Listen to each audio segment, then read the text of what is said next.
The Letter from Tomorrow. Rafael Menezes was 38 years old and lived alone in a small apartment downtown. He worked as a systems analyst, a job that paid the bills but sparked no enthusiasm. His life was meticulously predictable. He woke up at 7 a.m., drank black coffee without sugar, took the subway, worked, came back home, watched series, and went to sleep. Friends? Few. Family? Distant. Dreams? He couldn't remember when he had given up on them. On a cloudy Wednesday morning, Rafael went downstairs to collect his mail, expecting to find only bills and advertisements. Among the envelopes, there was one that stood out. Yellowed paper, firm handwriting, no sender. The strangest thing was the addressee. To Rafael Menezes, deliver on August 14th, 2025. He found it odd. That was exactly today's date. Curious, he tore the seal open. Inside was a paper folded into 4. The first sentence made his stomach twist. Dear Rafael, I know you won't believe this, but this letter was written by you, by me, 10 years in the future. He read it again, his breath quickening. The text continued. You are reading this in your apartment, alone, with the TV off. You're holding the letter with your left hand, even though you're right-handed, because your right hand is trembling, right? I know. Rafael put the paper down for a moment. The letter described exactly what was happening. A chill ran down his spine.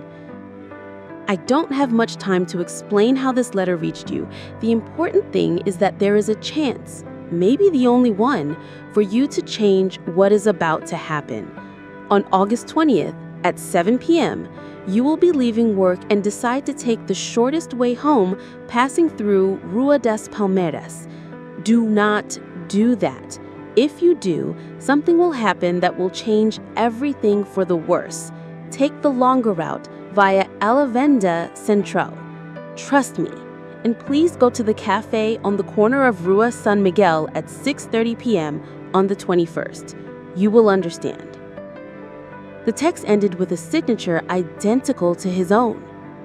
Rafael stared at the letter for minutes. He thought of all logical explanations. An elaborate prank, someone imitating his handwriting, coincidences. But the part describing his reaction was impossible to ignore. He put the envelope in a drawer and tried to go on with his day as usual. The first sign.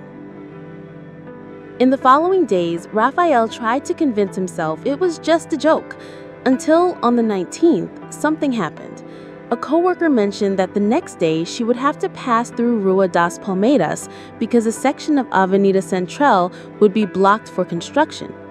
That was exactly the street the letter told him to avoid. The pit in his stomach returned. What if it was true? What if something really was about to happen? On the morning of the 20th, he decided to follow the advice.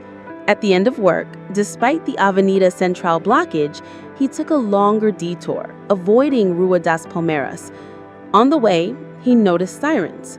Later on the news, he saw the headline, Hostage-taking robbery leaves 2 injured on Rua das Palmeiras. The time? 7:10 p.m. The exact place he would have passed through. Rafael's legs went weak. The letter wasn't joking. The meeting.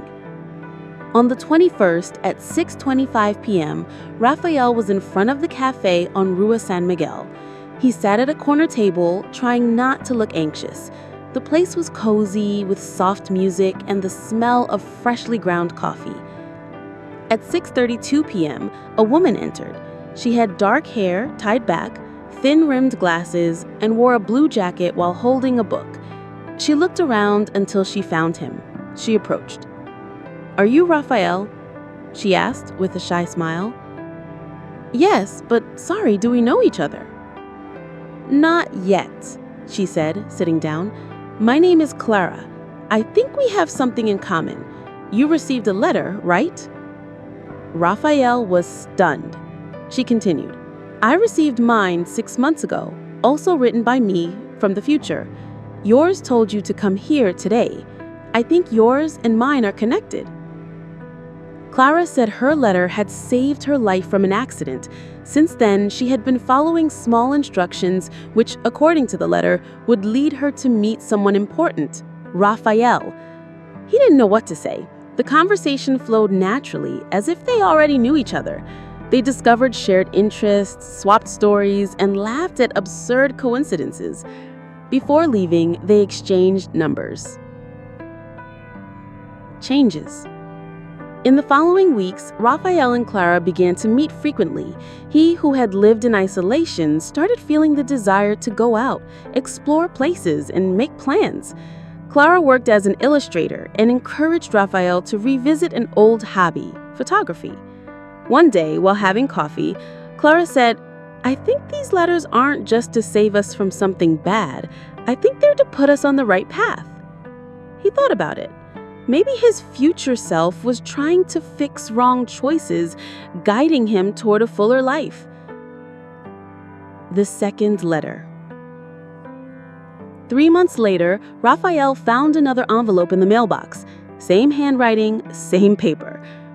"Rafael, you're doing well, but there is still an important choice ahead. On November 12th, you will receive a job offer that seems good, but it will take you away from everything you have built so far. Refuse it. Trust me. Oh, and tell Clara she will understand about the trip before Christmas." He showed the letter to Clara. On the 12th, exactly as predicted, he received an offer to work in another city with a high salary, but he declined, remembering the letter's words. The revelation. On December 20th, Clara arrived at the cafe where they usually met, holding an envelope. "I received another letter," she said, emotional. "It talks about our trip. It says we're going to the coast and something very important will happen there."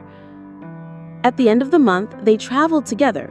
On the second day, while walking along the beach at sunset, Rafael realized he no longer wanted to live alone, stuck in a meaningless routine. "Clara, I think I finally understand the reason for these letters. It's not just about avoiding bad things. It's about finding what's worthwhile." She smiled. "And did you find it?" "I did." Epilogue. Years passed. Rafael and Clara built a life together, full of small adventures. The letters kept coming, always with cryptic instructions that somehow guided them to important moments. Rafael never discovered how his future self managed to send them.